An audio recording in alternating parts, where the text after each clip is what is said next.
akan membacakan sebuah kisah. Tapi saya akan ambil hanya satu bab saja. Sebab buku cerita ni buku cerita anak saya. Mana yang sempat saya rembat je tadi. Buku cerita ini sebenarnya berkisah pada kisah penyiasatan lah.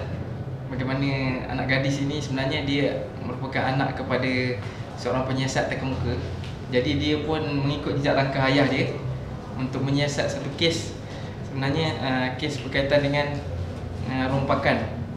Jadi tajuk bab ini ialah rompakan nekat. Dengarkan ya. Salma dan Jamal membaca surat kecil yang penuh misteri itu berulang kali.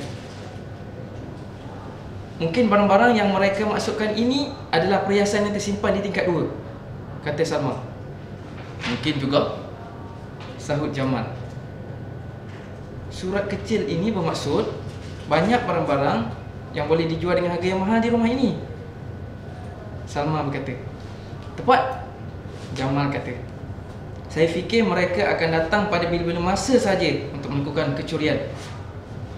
Kita terpaksa bertindak segera untuk memberhentikan perbuatan mereka. Jamal, kamu jaga di luar. Saya naik ke tingkat 2. Salma mendaki tangga dengan segera. Ketika Salma sampai di tingkat 1, kakinya terhenti. Beliau bertembung dengan gadis bertopeng dan berpakaian cantik. Gadis inikah yang sepatutnya memakai topeng badu yang saya jumpa tadi?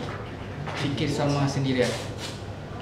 Sekarang dia memakai topeng yang berwarna hitam, tetapi bukan daripada jenis badu.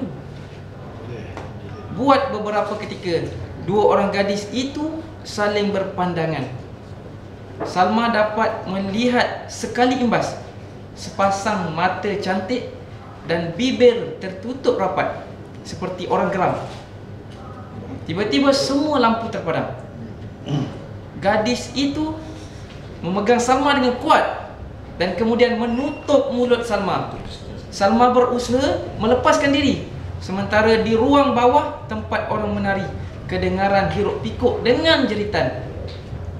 Kemudian secara tiba-tiba Salma dilepaskan. Gadis itu berlari ke tingkat bawah dan hilang dalam kegelapan malam. Setelah menarik nafas panjang, Salma membuka topengnya dan terus naik ke tingkat 2. Tiba-tiba lampu terpasang semula dan Salma bergegas ke ruang tamu tempat barang-barang perhiasan diletakkan. Seorang pembantu rumah keluar menemui Salma. "Tolong, polis!" jeritnya. "Rumah ini telah dirompak." Salma menyuruh pembantu yang sedang dalam ketakutan itu mendiamkan diri. Dia tidak boleh menggemparkan orang ramai yang sedang bersukaria di tingkat bawah. "Cepat," gesanya pada pembantu rumah itu. "Beritahu saya apa yang berlaku. Adakah pencuri itu datang ke tempat ini tadi?" Ya, dia datang melalui tingkap beberapa minit lalu. Pada masa itu saya membelakangi tingkap. Tiba-tiba mulut saya ditutup dengan tuala. Kemudian tangan dan kaki saya diikat. Habis, bagaimana kamu dapat melepaskan diri?" "Saya dapat membuka tali yang diikat di lengan saya. Sebaik saja lampu dipasang semula. Kesemuanya sudah diambil, kecuali lukisan-lukisan yang terletak di dinding." Salma bertanya, "Barang-barang perak sekali?" "Ya, Cik, barang-barang yang mudah dibawa. Habis diambilnya." "Ke arah mana pencuri itu pergi?" "Saya enggak tahu. Saya tak sedar bila dia sudah pergi." "Lelaki atau perempuan?" "Yang perempuan. Saya rasa jadi tukang pemerhati. Sebelum saya diikat, saya nampak dia berjalan-jalan." Daripada kenyataan yang diberikan oleh pembantu rumah itu, Salma tahu rompakan ini telah dirancang dengan rapi. Tidak ragu lagi, gadis bertopeng yang memegangnya tadi telah ditempatkan di situ dan ditugaskan untuk melihat kalau ada orang yang datang. Mereka telah melarikan diri ketika semua lampu sengaja dipadamkan. Sebenarnya dia panjang lagi, jadi saya berhenti setakat ini dulu. Sekian, terima kasih.